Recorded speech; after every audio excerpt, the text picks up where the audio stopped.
Bienvenidas, bienvenidos a nuestro tema 8. Hoy va a estar un poco tembloroso el asunto porque lo estoy deteniendo así de manera extraña, pero bueno. La pregunta con la que abre nuestro blog da en el centro del rol que juegan principios, por ejemplo, los principios de beneficencia y autonomía en nuestra toma de decisiones, especialmente cuando éstas se dan en un contexto éticamente dilemático.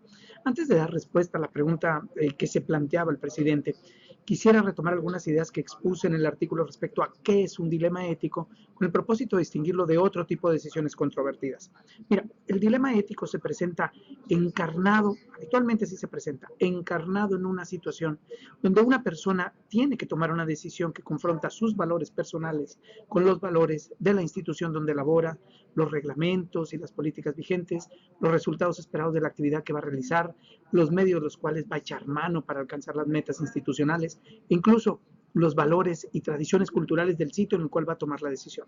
En resumen, un dilema ético es un encontronazo entre los principios éticos que vive y que defiende una persona con los principios contenidos en las reglas que permiten crecer y convivir en sociedad. Con los dilemas éticos, o como los dilemas éticos siempre están en esa zona que intersecta las normas sociales, las religiosas y las jurídicas, pues nunca resulta fácil resolverlos ni llegar a acuerdos unánimes. Ante un dilema ético siempre hay mejores respuestas, pero nunca respuestas únicas que puedan ser de otra manera, que no puedan ser, perdón, de otra manera. De ahí la importancia de emplear algún método que nos lleve de la mano por la decisión. Por ejemplo, mira, sería muy fácil pensar desde los valores personales qué hacer, por ejemplo, cuando alguien nos ofrece un soborno, por decir algo, o bien cuando eso sucede, pues no estaremos tan seguros de qué hacer si en la compañía para la cual trabajan, pues el soborno, por ejemplo, se tiene como una vía para ganar proyectos públicos. Lo mismo sucedería si trabajaras en una posición de gobierno donde tanta y tanta gente se acerca a los funcionarios, pues dando por hecho que todos o que todas son corruptas o que son corruptos. Entonces, cuando lo que está en juego es mucho más que atentar contra alguna de tus convicciones éticas, pues la cuestión de las decisiones se complica muchísimo. De ahí, pues, que vale mucho la pena tener a mano un método para poder utilizarlo y tomar una mejor decisión. En el caso que revisaste en esta semana, la pregunta a resolver venía de la mano de otras. ¿Debo autorizar una inversión que generará muchos beneficios económicos y que va a reducir el actual desempleo, aun cuando cede el daño ecológico que la planta traerá consigo? ¿A qué le doy peso o a qué le doy más peso? ¿A la generación inmediata de los 1.500 empleos directos o a la preservación del medio ambiente? ¿Qué debo de hacer? Bueno, pues el método que yo les planteo nos da tres referentes muy importantes. Las obligaciones, es decir, esas consideraciones de carácter moral que tenemos frente a nosotros mismos y a todos los grupos de interés implicados en la decisión. Es decir, en este primer momento, cuando hablamos de las obligaciones, debemos determinar si la decisión que voy a tomar está alineada a los resultados que se esperan de mi función, de mi puesto o de mi investidura. En este caso, ¿a qué estaría obligado un presidente? Eso es lo que te tendrías que preguntar. Entonces, más allá de que sus decisiones deben darse dentro de un marco de legalidad, estas deben de asegurar el bienestar de sus gobernados. Curiosamente, en este dilema, en el momento mismo que se cumple la obligación, se alcanza el principio de la beneficencia, es decir, la decisión posibilita alcanzar el bienestar del usuario del servicio o bien de los gobernados.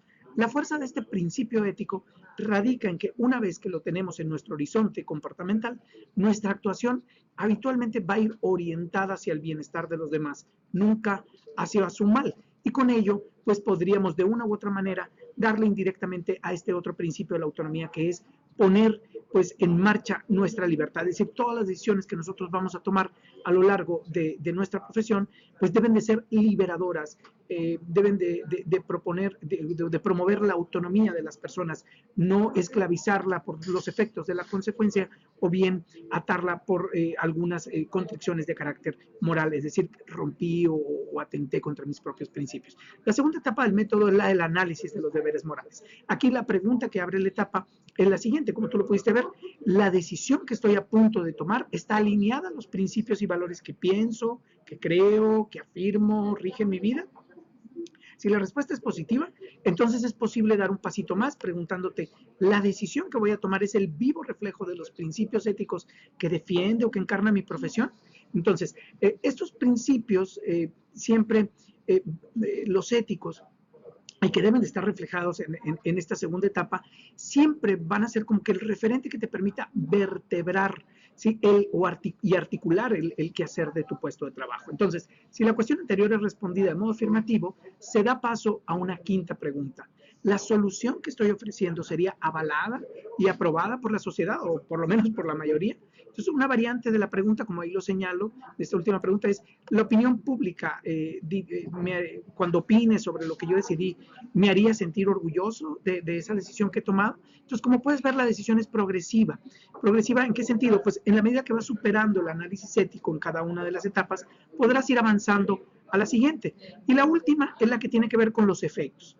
Todas las fases, es importante que lo tengamos en cuenta, son muy relevantes. Pero esta es particularmente importante porque trasciende la esfera de las convicciones y se instala, por decirlo de esta manera, en el ámbito de los efectos o de las consecuencias que generan nuestros actos. Entonces, en esta última etapa, como lo señalo en el artículo, pues tú puedes preguntarte, además de la viabilidad económica, si la decisión generará otros beneficios que pueden ser socialmente compartidos, ¿verdad? Si la decisión también pone o no pone en riesgo los derechos humanos o los valores culturales. Ahora, si estas dos preguntas se responden con un sí, pues todavía es posible dar un extra o exigirle un extra a la lente ética, indagando por las generaciones del futuro, mediante una pregunta como podría ser esta: ¿la decisión no comprometerá al bienestar de las generaciones venideras? Seguramente te preguntarás, bueno, y si en nuestro blog no llegamos a un acuerdo sobre lo que debería hacerse, ¿qué opinará el profesor en este caso? Pues antes de decirte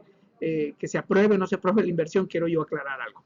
Como puedes ver, las decisiones que se deben de tomar para resolver un dilema ético nunca tendrán respuestas unánimes. ¿Esto qué quiere decir? ¿Que no hay respuestas éticamente correctas? No, no quiero decir eso.